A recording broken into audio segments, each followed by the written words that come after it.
540 species of forest plants and can distinguish their significance. Because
Carson, chief photographer for Carib Nation Television, and I'm standing in front of the Zanachnich ancient ruins in Belize.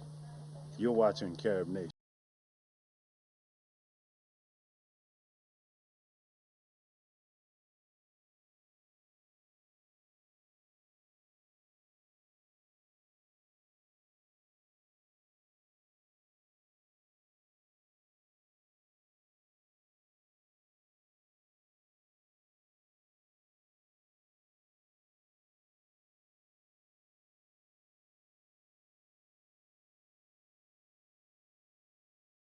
Thanks for joining us, Mr. Cocom. Thanks for inviting me.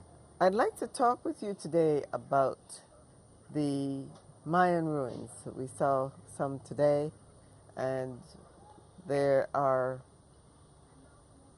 majestic, to say the least, in the history, in their stance. And it takes us back many, many years as we looked at the courtyards, the height of the steps, the ceremonial steps. The details that we learned were fascinating facts. And I'd like you to expand on some of that for us. Give us, first of all, a bit of the history of the Mayans. How long were they here based on what information has been turned up so far? And when did Belize discover the importance of these ruins? To start with El Pilar, El Pilar was founded, according to archaeologists, it's about 1,000 years before Jesus Christ. And then went on until up to these days. Well, nobody was living on those temples. It was already abandoned. The Mayas lived once before in those places like El Pilar, Boletric, and up to here in Cayo district. It was a big city of Mayas. El Pilar has many big temples that has already been started to discover. It was discovered by Annabel Ford. She started her mapping in 1983. When she came to El Pilar was not yet known by the Belizean archaeologists. So after discovering that Maya site, well, Miss Ford started to excavate some of the temples that probably you have seen today. Yes. She was not discovering the whole temple or temples that has been started. She was just making a survey on how these temples were built, if they were built strongly enough or something that was not well made, or it has been destroyed by probably by earthquakes or tremors or whatsoever. The Mayas once before lived in those places. They used to make their plants or plant their food in small quantities, in small areas. For instance, they used to plant on the low spot lands. So all the hilly places, they used it for making their homes or temples or whatever. So that's why most of them are up. Yes, on the hill. hills, because they selected the flat lands for cultivation. I see. And all of those hilly places, they used to keep it as a forest garden, so that they would have enough food, because there are many trees that produces food for eating, for humans and for animals. And after that, well, all the Mayas, well, I cannot tell how they were gone or they died or whatnot, but they disappeared. I see. And after years of being there, the temples are there. Naturally, they were built. Probably after 500 years from now, the Mayans that were gone, the later generation, well, came back to Belize. By those times, it was not Belize. It was, I think, they call this place Tipu, something like that. When the English took over Belize, there were some Mayans living in this place. But according to what the histories is that the English brought some people from Africa, which are the slaves. And then they were assigned to be the authorities, like policemen and so on, because there were people that knew about the writing and so on. So the Mayas didn't have that opportunity. No, they were lacked of education. So the English government gave the authorities to the black. So, and after the British took over, well, many of our Mayas that were here, they were gone back again, probably to Guatemala or to Mexico. Well, after the Casta War that started more or less in 1836 and ended up to the 19th century, well, the Mayas started to come back again to Belize. Some of them went to the north, Corozal and Orangewac. Some of them went to San Pedro. Some of them stayed in Boletri Falls. And some of them, they went to Benque and Socots and San Antonio. Those were the places where the Mayas settled.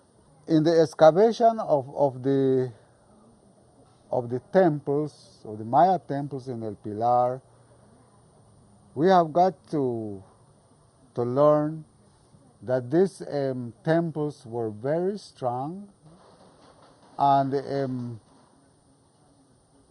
the temples that are there, they were used as places of consultations, and you know the big authorities of the Mayas used to hold their meetings and so In those on. courtyards. Yes. Yeah. There is a ball court in the Ishkanan area or the Kopal area, which it was used for the playing of football, of I think football, or I don't know which kind Soccer. of sports, but it's a football, or it's a sports plaza that is there. Now, our organization of El Pilar, which is Amigos del Pilar, we started to organize this organization of Amigos del Pilar when Annabelle Ford started to the mapping of the site. I see. So we organized ourselves in Boletri. All the community got together and we organized what we call the Amigos del Pilar. What tribe did you belong to? Special one of that Yes. special tribe? What was that?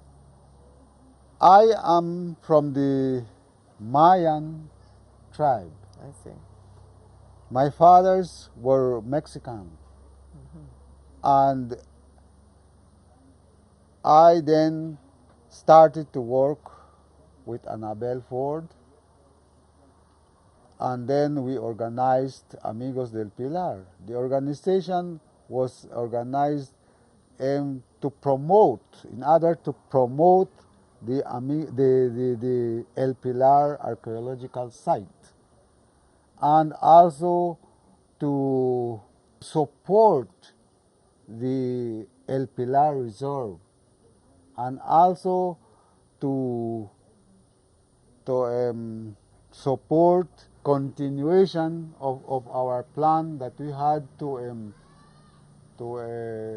reforest, put I a see. reforestation, The reforestation in the yes, area. in the area. I see. So all that we did, and then we are supported by the Department of Archaeology. I see. In that part, well, I would say that for right now, our organization is not yet full authorized to be as a co-manager of El Pilar. We are looking for that. I see. You want to continue excavation, or you want to preserve it as it is? Well, the idea is that we wouldn't like the temples to be excavated. I see. We have an idea to excavate only one. Just Only- to give an example. Yes, only one temple we are going to excavate. It was going to be excavated on this past year in 2002, but archaeology suspended this excavation probably until this year, I don't know, or next year, but they have this plan in mind. I see. And up to now, we are looking for that co-management, and I think that the government will agree with us and to help us with that part, because we are You're promoting. the people who know it. Yes, we are promoting the site, and the archaeology department is charging a $5 fee for each visitor. I see. So Amigos del Pilar is not getting a part of it, It's going straight to the fee, government. straight to archaeology. I see. So I think it is very just that Amigos del Pilar get a percentage of these fees that are paid. Yes. And in Boletri, we have many Maya peoples that are still living, and they still talk Maya. They still do. But the children, they don't talk Maya. The reason is that when the British government took over, they passed a law that on the schools, Maya shouldn't be taught and shouldn't be spoken, neither Spanish, alone English. English. And that is why the Maya language was deteriorating. I see. And now we are trying to uplift this language by introducing it to the schools. And I think that that will work. I see. Yes. Now, they have not kept up the language, but have kept up their customs, such as using the plants. They still use the reforestation that you created was to preserve some of the plants that they use. Yes. For food and for medicine medicines and so on, for timber and so on. What are some of the most common plants that are used for medicine, and what do they use for food? In medicine, they have many herbs that it was used. To mention some of them, one of them is what we call the red polyhead, and the second one is the provision bark, which we use the bark, which we use, also we use the seeds, and also we use what we call the dysentery bark. We use contribo, which is the duck flower, and we use what we call the wako, kwaku, we call it. Waku, kwaku. Yes. And now these are used for medicine, for medicines, basically. yes, for different kinds of sickness. And sometimes you have to make a combination of leaves, roots, seeds, and resin, or flower, or vines. That is in some cases of sickness. We have to make combinations. And these are still, some of those are at El Pilar? There is many plants. It is very natural that they come out, they grow, no, on the land. We have millions of thousands of herbs and other kinds of medicine that grows in the bush. Now, is this something that you want to preserve for the people, for the Mayan peoples to continue using, or do you want to see the government develop these or allow developers to come in and use some of these to improve the medicinal value to you and to the rest of the world, or do you want to keep that as protected as possible? Well, in talking about the distribution of knowledge, I have a place there in Bolletry which I opened. I made a trail with the help of Raleigh International. It's an organization, British organization. In 1999, I opened that trail for the purpose of educating our visitors and school children from primary schools to colleges. I see. And other students that comes from abroad.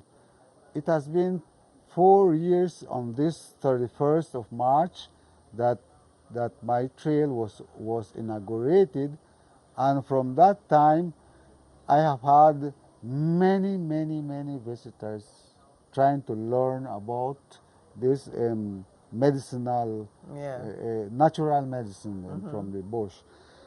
I think, yes, it is a very good idea that I have done, because I personally, I wouldn't like the old tradition or the healing of the old Mayas to die. Yeah. And that is why I made the trail, so that my knowledge would be distributed to anyone who desires to learn about natural medicines from the jungle. Is there any one plant or medicine that you can name that works for healing any well-known ailment today?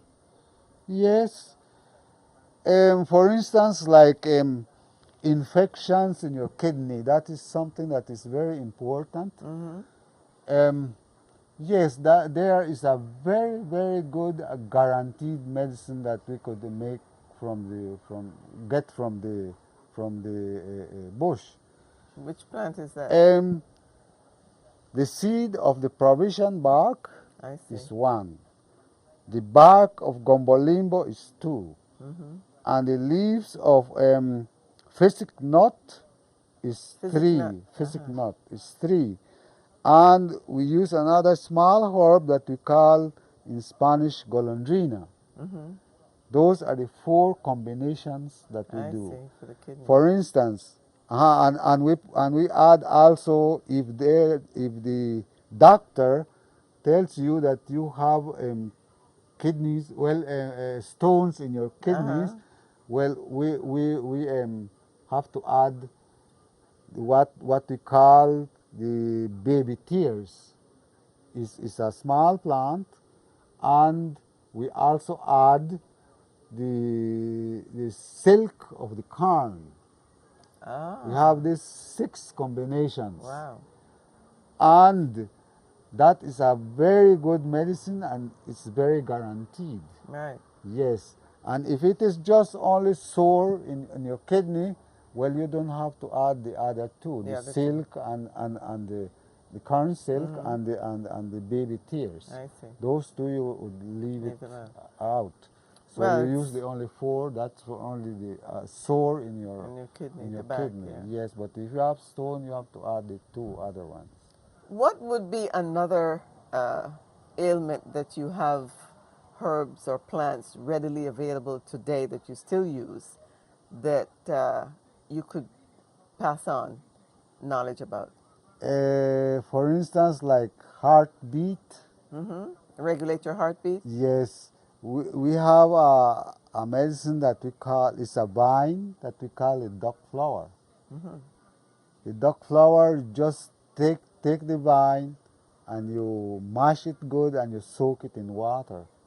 And then you could drink it as drinkable water at any time you're thirsty. Is it bitter or does it have any taste? It is bitter. It is bitter. Most things that are good for you seem to be bitter. Yes, it is bitter. And that you could drink it every day until you feel that you has come to normal back again. You don't have the heartbeat. So that sort of, does that regenerate, this sort of rejuvenate the heart? Yes. To keep it strong? To keep it strong, right. Duck flower. Duck flower. Anything else that we can relate to today? That we have people with diabetes, we have people with high blood pressure. Yes. Gallstones. Yes, we have also medicines for high blood pressure. We also use the duck flower for that, for high blood pressure, but that we have to cook it. And then we use also the leaves of the almond. Almond? Yes, 2 leaves of the almond and a piece of the duck flower. We boil it together and we give it to the patient to drink. The patient would drink it 3 times for the day, a glass, for 3 days, and then check how the feelings is proceeding. Yes, and also we have for what we call cholera or diarrhea. Diarrhea, yeah. Mostly the children's and so on. Yeah, I was going to ask about children. What you give children? Yes, we have what we call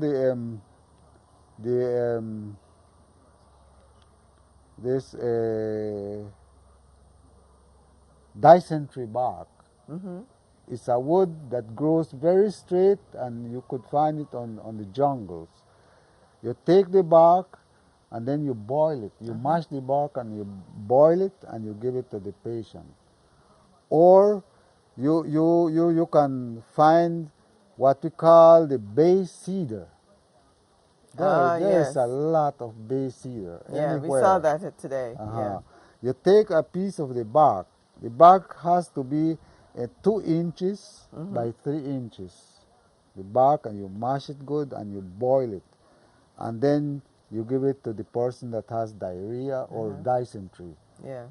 And also, that same the same plant, the same bark of the bay cedar would cure also the prostate. Ah. But that you have to make a combination with another plant that we call in Maya anal. That's Maya. I don't know it in Spanish, but Yeah. I know the plant. And that's what we use, 2 combinations. That is The for prostate. curing prostate. Uh-huh. Yes. I see. Well, we have really learned a great deal, and I'm sure that there will be scientists looking into some of these. We have a number of ailments today, and they will be looking to the Mayans to help them.